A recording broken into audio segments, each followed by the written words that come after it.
Bismillahirrahmanirrahim. Alhamdulillahirabbil alamin. Wassalatu wassalamu ala asyrofil anbiya'i wal mursalin sayyidina wa habibina wa syafi'ina Rasulullah Muhammadin sallallahu alaihi wasallam ajma'in. Allahumma inna nas'aluka al-huda wal mu'min wal rusul wal tawbah dan nasuh wa salahat jasadi wa ruh. Allahumma salli ala sayyidina Muhammadin al-fatihi lima ughliqa al-khatimi lima sabaqa al-nasiril haqqa bil haqqi wal hadi ila siratikal mustaqim wa ala alihi wa sahbihi haqqa qadrihi wa miqdaril azim wa bisanadil muttasili ila syaikh al-mu'allifin rahimahullahu ta'ala wa adaman nafamihi wa ibarakati ulumihi wa bikum bindarain amin. Qala radiyallahu anhu wa ankum. Dan sebagainya. Inti kita gaji halamannya. Halaman 38. Iya. Mana itu? Wajah itu. Wajah. Yang sama juga. Yang absolu. Wa illam yakdiru. Yang paling bawah Ustaz. Wa istaqo wa illam yakdir. Bismillahirrahmanirrahim. Fa illam yakdir istaqo wa yarfa'u ra'sahu bi syai'in wa yubi'u bi ra'sihi lirruku'i was-sujudi wa ima'uhu lis-sujudi aktaru aksaru qadra imkanihi wa illam yakdir aw ma'a bitarfihi wa illam yakdir ajra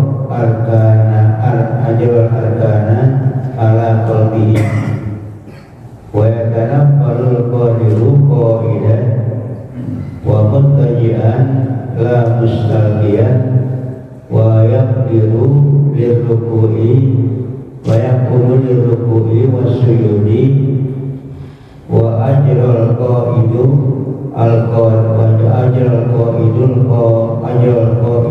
qadira nisba ajril qa'imi wal muttaji'u nisba ajril qa'idi. Bismillahirrahmanirrahim. Wa illam yakdir istalqo. Nah ini masalahnya masalah orang melaksanakan sholat ya. Jadi kalau dia nggak bisa sholat wajib, nggak bisa sholat berdiri, dia boleh melaksanakan sholat duduk. Kalau nggak bisa sholat duduk, dia wajib melaksanakan sholat itu berbaring, ya istalqo, dia terlentang. Wayar kalau dicerita wayar bahu ra'sahu bisyai'in, dan dia mengangkat kepalanya dengan sesuatu ya. Jadi kalau kita terlentang ini kayak orang jenazah gitu. Nah kemudian kalau dia mau ruku atau mau sujud, ini diangkat di kepalanya itu ya, dikain batal, kemudian dia naik sedikit. Nah kemudian kalau dia nanti mau ruku naik sedikit, kalau mau sujud lebih naik lagi gitu ya. Kalau dia sholatnya itu sholat berbaring, makanya sholat ini kan yang pertama gitu ya. Dulu dibilang ini kalau misalnya orang kalau melaksanakan rukun Islam yang 5 itu, kalau dia tidak melaksanakan haji ya itu begini nih, berarti masih bisa pegang botol. Kemudian kalau dia nggak melaksanakan zakat masih bisa pegang botol. Kalau dia nggak melaksanakan puasa masih bisa pegang botol. Nah kemudian kalau dia nggak bisa melaksanakan sholat nggak bisa nih satu tuh ya. Jadi kalau orang tidak melaksanakan sholat itu agamanya itu nggak bisa dijamin tuh ya. Sebab apa? Karena satu nggak bisa dia ya. Kalau dia masih melaksanakan sholat masih begini nih tuh ya. Pertama dia nggak melaksanakan ibadah haji mungkin karena belum mampu. Kemudian yang kedua dia nggak melaksanakan zakat karena memang nggak ada uangnya buat melaksanakan zakat. laksanakan. Kemudian yang ketiga, dia tidak melaksanakan puasa, ya, karena apa? Karena sakit itu. Kalau dia 2, 3 ini, 3 itu masih bisa dicobakan. Tapi kalau yang keempat yang melaksanakan sholat, dia nggak melaksanakan, itu udah nggak bisa kepegang maksudnya. Jadi artinya agama itu sudah nggak menyamin dia itu. Tuh, makanya dikatakan as-sholatu imanun din, faman tarakaha faqad aqama din, waman aqama din, ya, faman tarakaha faqad hadama din. Jadi kalau orang meninggalkan sholat, hancur agamanya udah itu. Ya, makanya yang pertama harus kita laksanakan itu sholat. Ya, sholat itu, ya, sebab apa? Karena sholat itu tiang agama. Jadi orang kalau nggak melaksanakan sholat, artinya agamanya itu nggak ada tiangnya, bangunannya itu nggak ada tiangnya, gitu. Ya, jadi wayarfa'u bisyai'in, dan dia mengangkat agamanya itu, mengangkat palanya itu dengan sesuatu dari diganjar. Kalau sholat itu sholat kentang, gitu. Wa yubihu bi ra'sihi lirku', dan dia mengisyaratkan dengan kepalanya itu dengan rukuk. Ya, ini bagi orang yang melaksanakan sholat kentang itu. Wasujudi, dari waktu dia melaksanakan sujud dan rukuk itu dia berisyarat, dia mengangkat kepalanya itu. Wa ima'u lisujudi, dan dia mengisyaratkan dengan waktu sujud aksaru qadra imkani, lebih banyak sekadar memungkinkannya. Jadi kalau dia begini, kemudian diangkat kepalanya sedikit.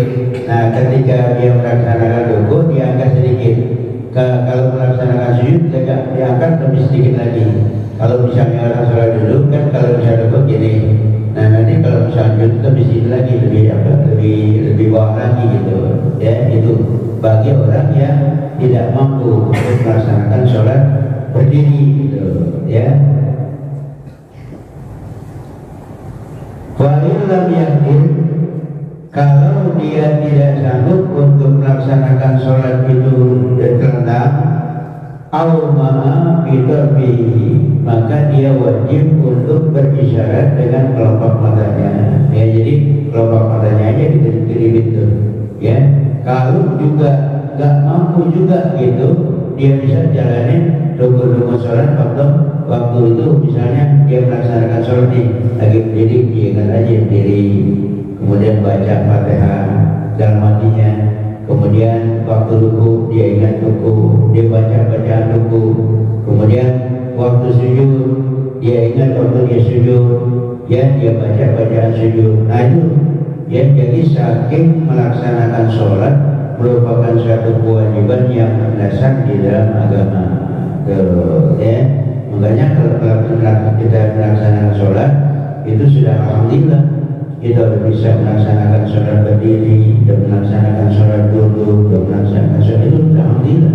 Ya, puji syukur pada Allah Subhanahu wa Ta'ala. Banyak orang yang tidak bisa melaksanakan sholat berdiri, banyak orang yang tidak bisa melaksanakan sholat duduk, tapi kita sudah bisa melaksanakan itu alhamdulillah. Tinggal kita syukurin aja.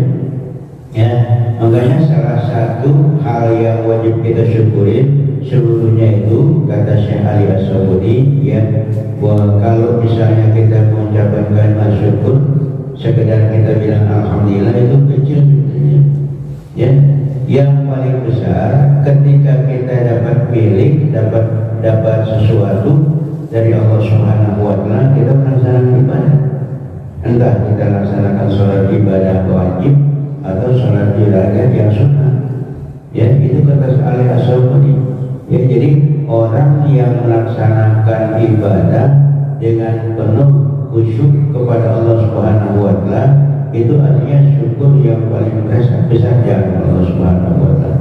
Ya, kalau kita bilang alhamdulillah itu cuma sekedar kita bilang alhamdulillah, tapi lebih banyak lagi itu kita melaksanakan ibadah pada Allah Subhanahu wa Ta'ala. Entah kita melaksanakan ibadah yang wajibnya atau yang sunatnya.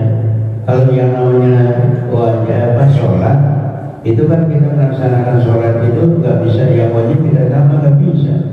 Yang kita tambah itu sunnahnya, ya sunat qobliyahnya, sunat ba'diyahnya, sunat duhanya, sunat tahajudnya, itu semuanya yang kita tambah.